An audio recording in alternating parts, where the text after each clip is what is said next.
First day in full pads, and we got some live work today, which is always good. I didn't love the attitude of the team. I told them that afterwards. I think we're a weekend now, and it's probably the residual of just what camp feels like a weekend. But wanted to see more juice, wanted to see more energy in the live periods. I thought we went through the motions a little bit. It doesn't mean that we didn't get good work, because at the end of the day, we got meaningful reps. Just we can't afford to take the field the way we took it today and expect to do the things we set out to do. So that was the message to the team afterwards, and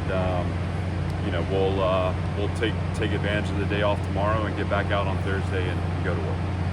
We get status updates on long list here. Martell Height, Miles Capers, Bryson Coleman, Chase Mitchell, and Trent Hudson. Martell is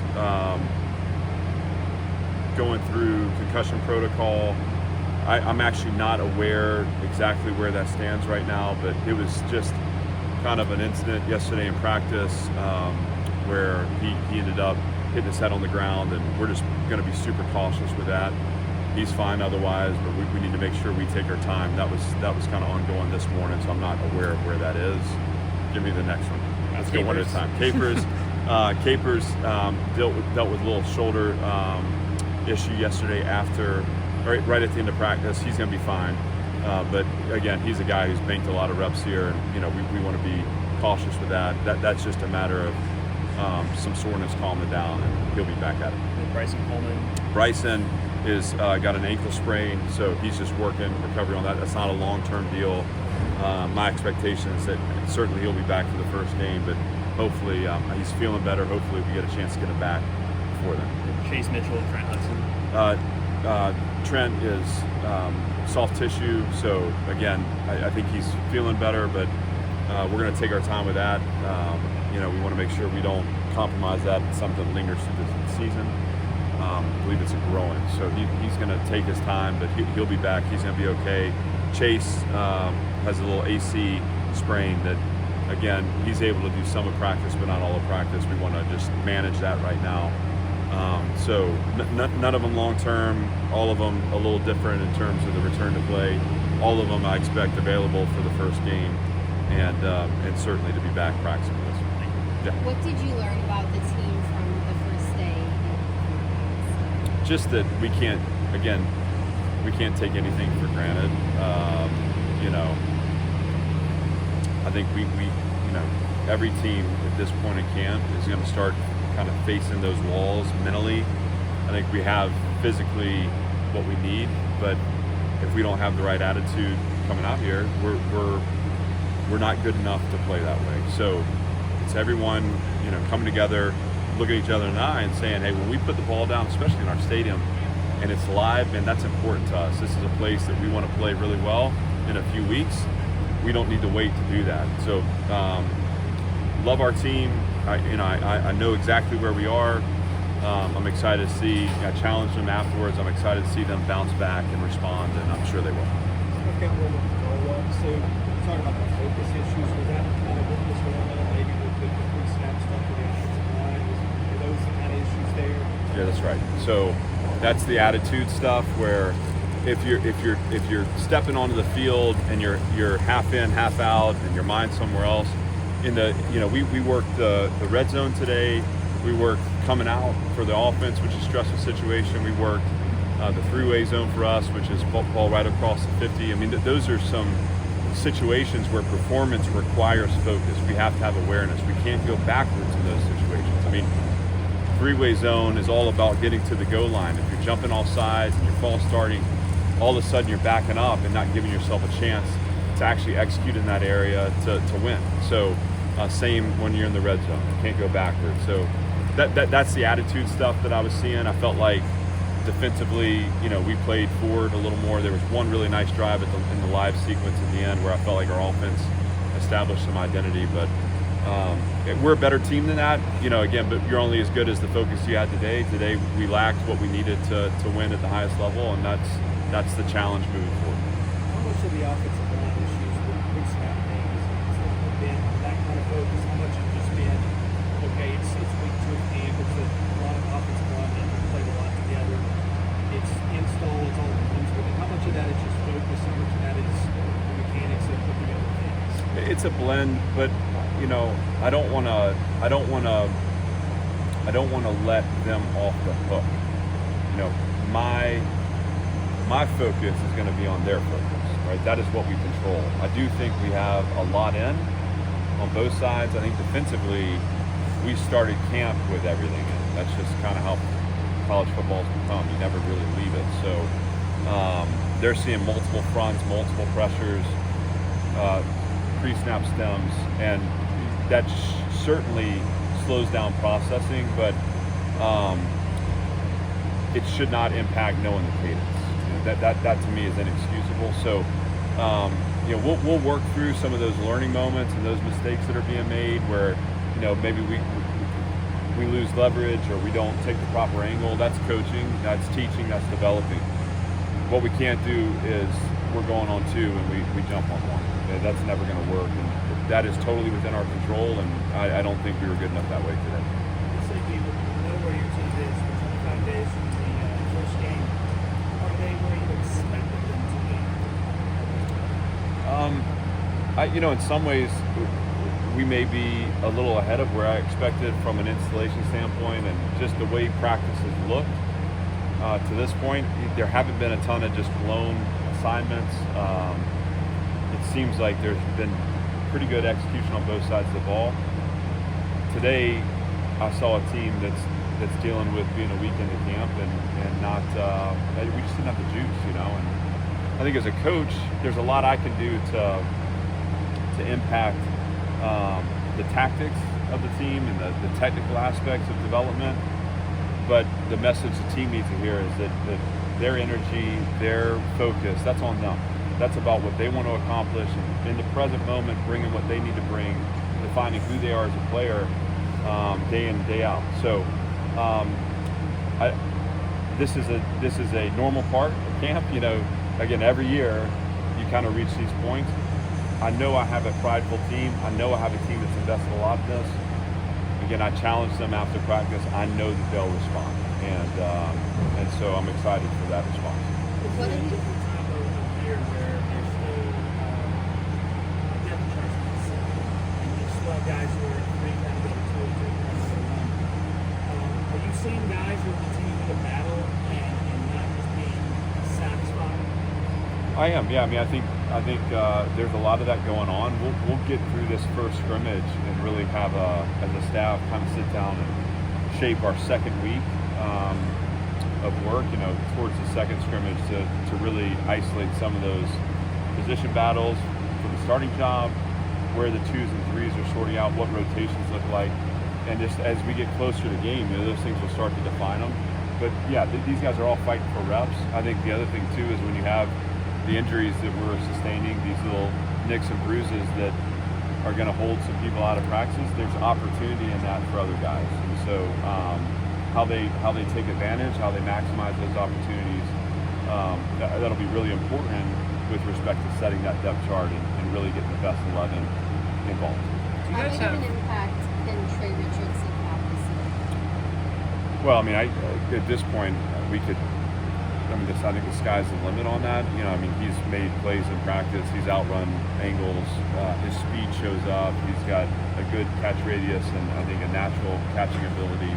There's a lot to like about that. I think within our offense too, he adds an element that maybe we haven't had on some of the sweeps and things like that. So, really excited about Trey. Obviously, he's got to keep coming on, but he's done a great job at this point. And, you know, we'll keep defining what that role looks like, but he definitely could be an explosive playmaker for us. How big of a transition is it for someone like him going from Division II, where he was a two-sport athlete, to, you know, FBS, SEC football?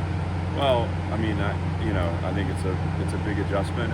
You know, one of the things that we pride ourselves here on is having support for our players, having resources for our players, and so in some ways, I think he probably feels that support, feels those resources.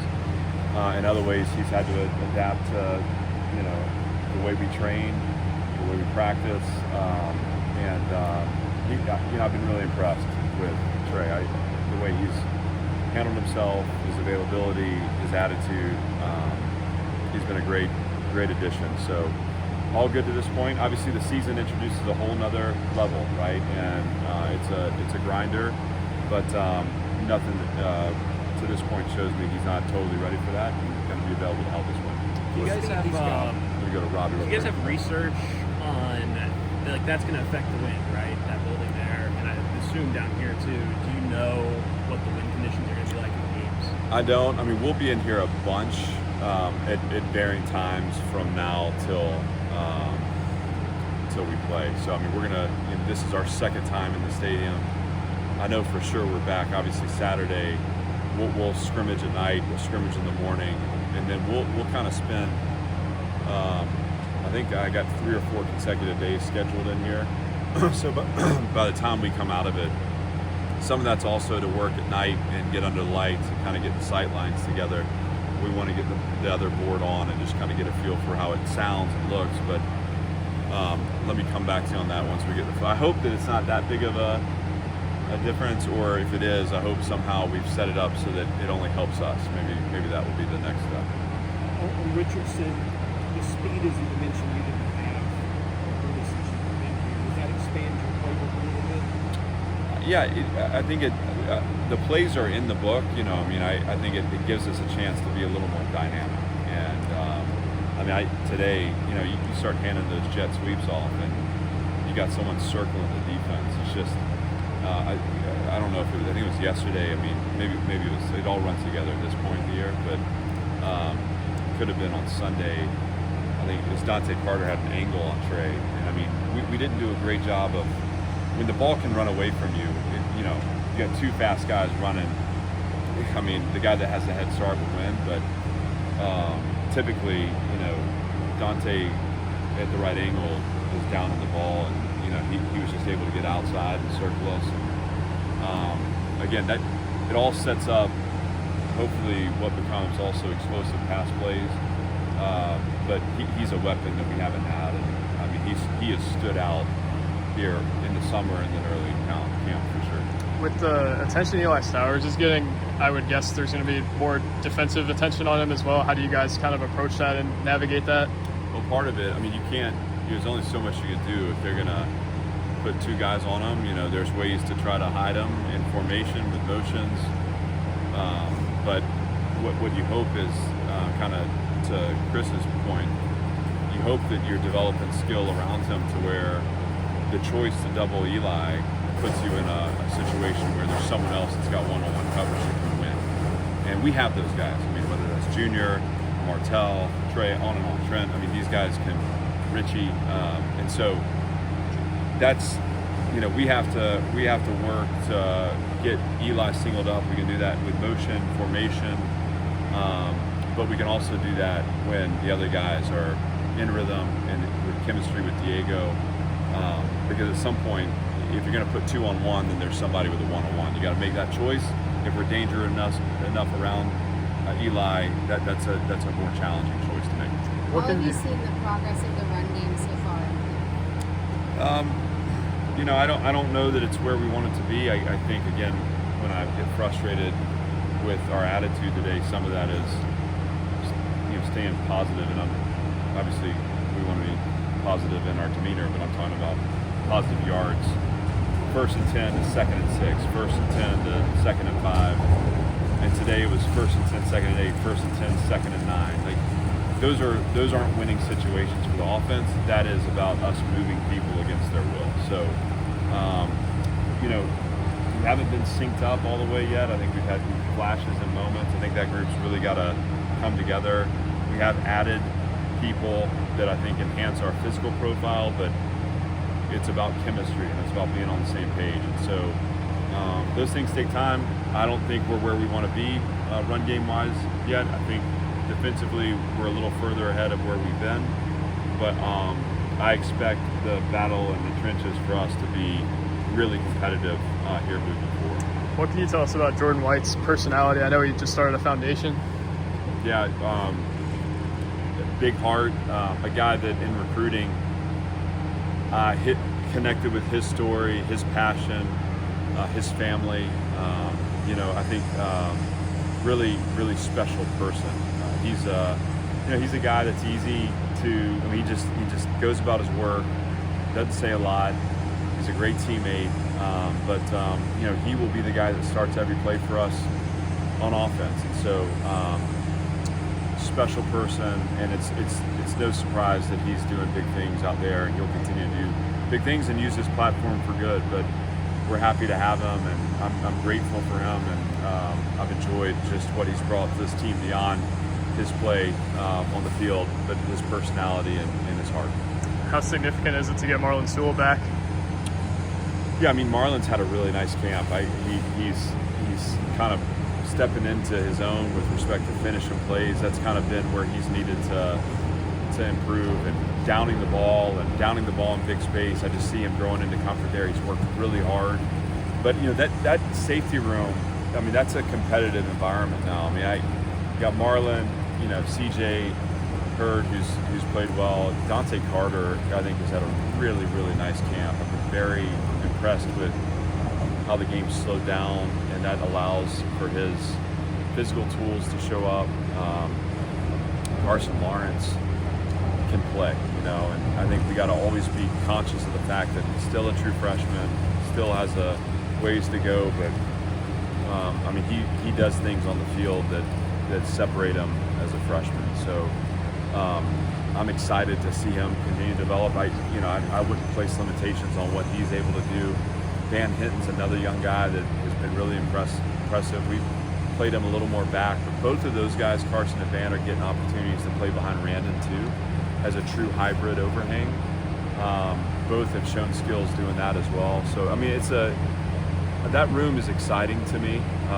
We have to replace a ton of snaps there, but and so you always, I mean, there's a lot of experience gone, but I get excited looking at the talent in that room, and especially with how focused those guys are. It's been cool to see them work. And y'all were part of the Netflix documentary on SEC football that's coming out today. What was it like to be part of that documentary and to showcase it? My number one objective was to be myself and to have our program be represented exactly as we are, And so I think, how was it? It was as though they weren't there, Now, at the end of the day, we've watched the episodes we're featured in as a team. That was important for us to do because, Netflix is going to tell a story, and that story is an important one. And I mean, I'm so grateful for their interest in our program, but in our conference. And I think this is such a fun product for fans to take in. I think that's a really cool. As a football fan, if I wasn't busy this time of year, I would have probably already watched it all.